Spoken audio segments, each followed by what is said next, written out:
This is Pet Life Radio. Let's talk pets.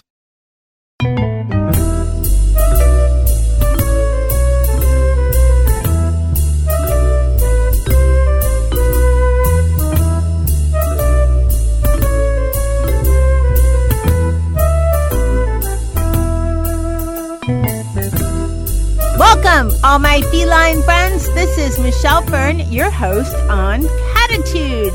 Today, we have a really interesting topic. We're based in the U.S. You know, Pet Life Radio is based in the USA. But there is a lot of differences in cultures, of course, whether it's how we take care of our furry felines or what we as humans, different things that are different in our cultures all over the world. And while I could probably talk about this subject for hours because I find it so fascinating, today I'm just going to talk a little bit about, well, you guessed it, cats. Stay tuned. We're going to be right back after this message. Today's episode is sponsored by Hanover Square Press and The Secret Language of Cats, How to Understand Your Cat for a Better, Happier Relationship by Suzanne Schatz. Have you ever wondered what your cat is saying? In The Secret Language of Cats, Schatz offers a crash course in cat phonics to help you crack the cat code. Perfect for the fans of The Lion in the Living Room and the inner life of animals. The Secret Language of Cats by Suzanne Schatz is available for purchase today.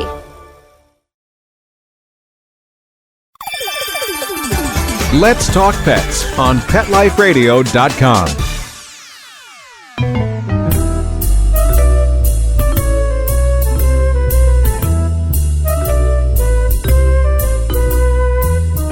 Welcome back, everyone. Today we're talking about cats around the world. I just want to talk about a couple of different things that I find pretty fascinating about cats around the world. I, did maybe a lot of research on the internet and found some really interesting things. So when I think about cats, right away, I don't know, my mind goes to Asia. Maybe it's because Hello Kitty is such a big deal in Asia, but it just goes to Asia. And although, interestingly enough, Asia does not have the largest population of cats, but a little bit more about that later.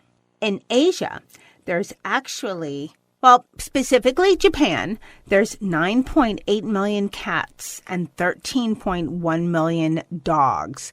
It's probably one of the countries that has one of the closest relationships between the amount of dogs and cats. So that's pretty interesting. And they also, and this is in Tokyo, have many, many temples that are dedicated to cats. I think they, as much as we think in the U.S. that we idolize our cats, I really think, in my opinion, that in Asia, they blow us away and as far as how much they idolize and I wouldn't say worship, but just appreciate. No, not appreciate. Let's just go with idolize their cats. So just a little note there. Then I was really curious about what countries have the most cats. And of course, it has to do with population, but we're talking just sheer number. And this is what I found out. So these are my top 9 countries with the most cats. And blowing all the other countries away, probably because of the size, the U.S. has the most cats, over 76 million cats. And the state with the highest percentage of cats highest percentage of cats based on population is, surprisingly, Vermont. I'm not sure why. I never would have guessed that, but it's Vermont. Okay. And of course, guess what the next country is with the most cats? Yep, China. 53 million. Then it takes a big drop. And we go to Russia with 12 million, Brazilian 12 million, France with 9.6 million, Italy with 9.4 million, the UK with 7.7 million, Ukraine with 7.3 million, and Germany with 7.7 million. So pretty interesting. I do know that and I know our show's about cats, but dogs are the most popular pet. However, there are more cats, especially in the U.S., than dogs. And that is likely because most households that have cats have more than one. If you have one cat, it's okay. But cats really like to interact with each other. So most cat households have two or more. And I've had so many conversations with people about their cats. It's really not uncommon for people to say, yeah, I have 3 or have 4 or 5 or 7. But most popular is between 2 and 3 cats per household. Now, I found this really interesting. Some countries, and in particular Australia, have restrictions on pet ownership. And because of that, there are only 2.4 million cats and 3.5 million dogs in Australia. Now, that's a very large country, but it's not a very densely populated country. And because of the regulations for pets, that probably kind of weeds out some of the, pet owners that could possibly, have pets because of the various restrictions. So that's a pretty small number considering the size of the country, I would think. Now we're going to come right back and I'm going to talk to you about some of the different breeds I've discovered, some of the unique, very different breeds I've discovered and where they're from. We'll be right back after this message. Does your dog itch, scratch, stink, or shed like crazy? Come to Dynavite for help. Order a 90-day supply of Dynavite. Dynavite for life. Pick up 2 tubes of Dogosuds. Get the 3rd tube free. Peppermint, tea tree, lavender, Dogosud shampoo. Made with all-natural coconut, jojoba, aloe. Great for healthy skin and soft, shiny coats. But no itchy, harsh chemicals. Lather up, rinse away. Try Dogosuds. Buy 2, get 1 free. At Dynavite.com. DINOVITE.com. Let's talk pets Let's talk pets on Pet Life Radio. Pet Life Radio. PetLifeRadio.com.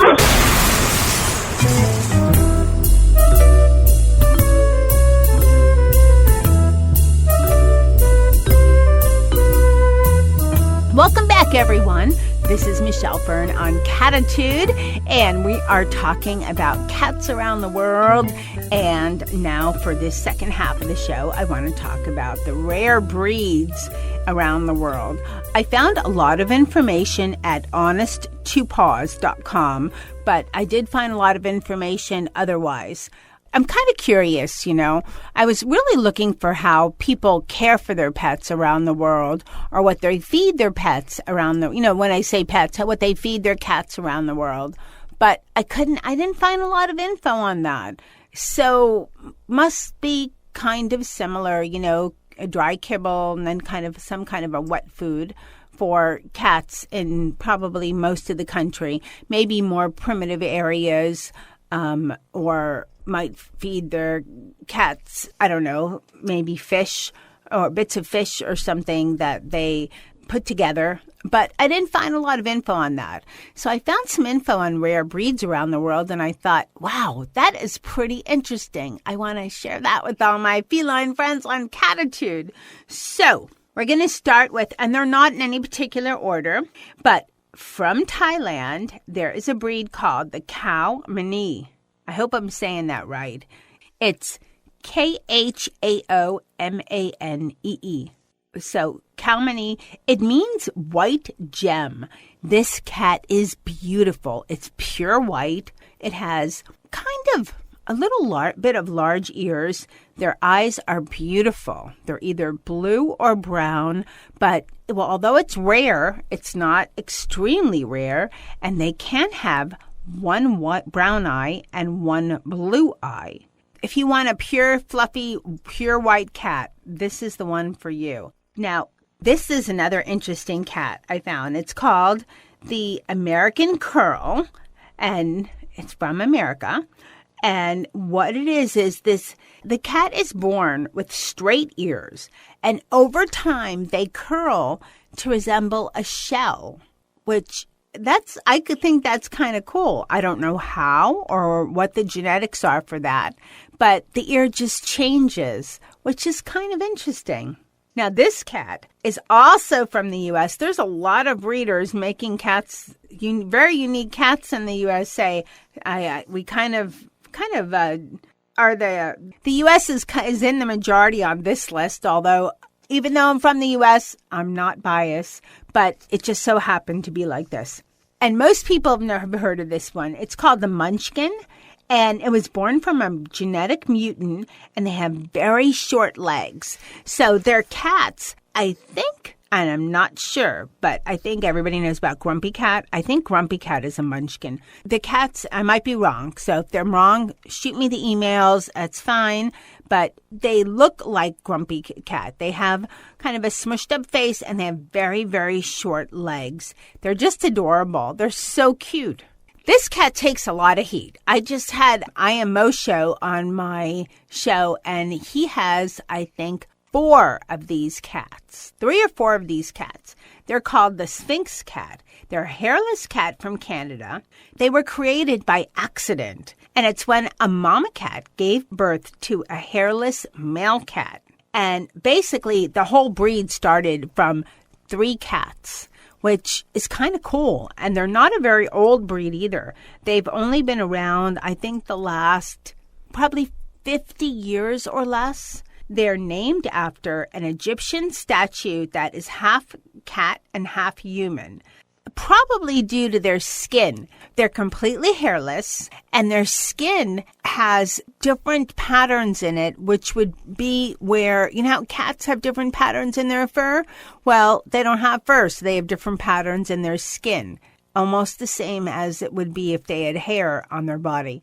And even though they're hairless, you would think, oh, they don't need to be bathed that much. Nuh-uh. They need to be bathed pretty frequently. When I had IMO show on my show, he really educated me on the Sphinx cat. So he gives them baths on a regular basis, which I think is great. You've seen them. They're kind of wrinkly cats.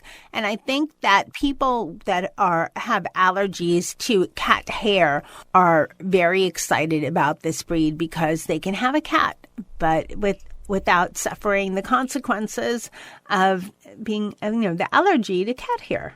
So that's the Sphinx from Canada.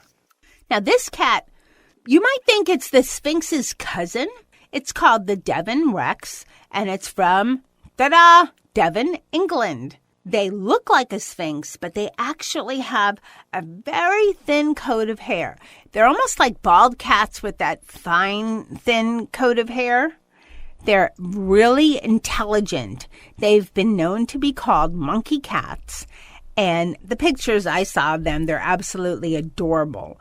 And I don't know if they're, as well, there are hypoallergenic cats too, but they're not on my list. But there are some. But this cat is just, looks a lot like the Sphinx. So if you like the Sphinx, but you want a cat with a little hair, Devon Rex. That's the cat for you.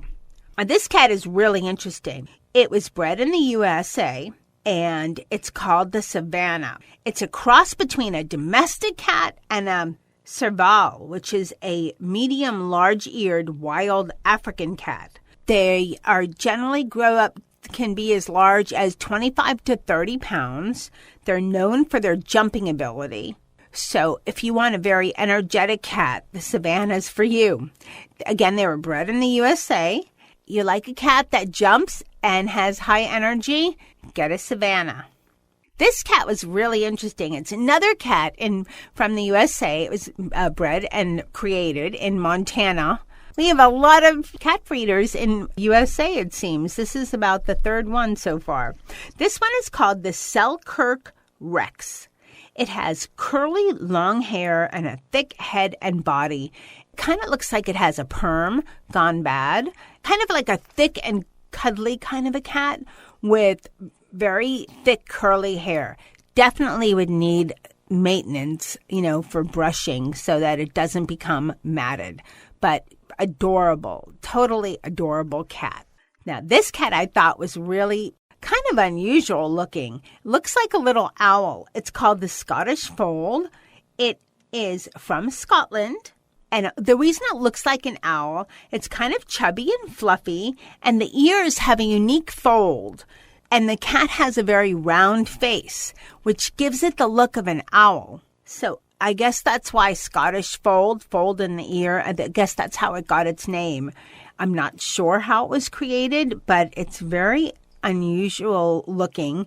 And when you look at it quickly, you could have sworn you saw an owl. And you look back and it's like, oh no, that's a cat. Or it kind of looks like almost maybe a cat crossed with an owl, but no wings, of course.